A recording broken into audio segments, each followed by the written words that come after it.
Hey guys. Hi. എല്ലാവർക്കും prank കൊടുക്കണല്ലേ നമ്മുടെ മണവാളൻ. ആ മണവാളിന് ഞാൻ തിരിച്ചൊരു പ്രാങ്ക് കൊടുക്കാൻ പോവാണ്. നുണ പറഞ്ഞ് ഫലിപ്പിക്കാൻ എന്റെ അത്ര എക്സ്പെർട്ട് കേരളത്തിൽ വേറെ ആരുമില്ല. ഈ കേസ് നീ ഏറ്റു ഒരു പകുതി മുക്കാൽ. അങ്ങനെ ഞാൻ കുറച്ച് കഷ്ടപ്പെട്ടിട്ടാണെങ്കിലും ഡബിൾ ലൈൻ വരുത്തിയിട്ടുണ്ട്. Yes, I am pregnant. എങ്ങനെയുണ്ട് എന്റെ ബുദ്ധി? അങ്ങനെ വരാൻ വഴിയില്ലല്ലോ. പക്ഷെ അങ്ങനെ വന്നല്ലോ.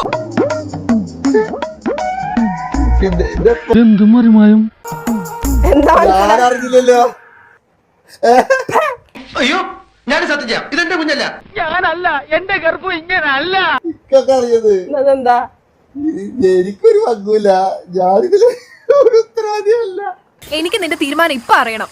സെമിനാറിൽ ചേർന്ന് പട്ടം വാങ്ങി പള്ളിയിൽ അച്ഛനാവണോ അതോ എന്നെ കെട്ടി എന്റെ പിള്ളേരുടെ അച്ഛനാവണോ? കല്യാണമായിട്ട് ഒരു മാസം ആവാനായി.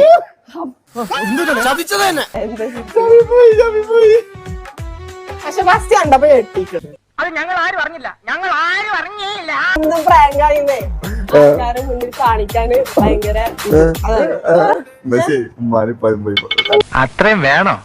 വേണം, കുറച്ച് കടുപ്പത്തിൽ ഇരിക്കട്ടെ.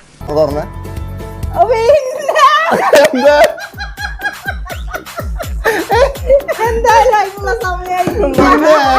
ഓമനം പോലെ വായിച്ചിട്ട് പോലും ഞാൻ ഇത്ര ചിരിച്ചിട്ടില്ല.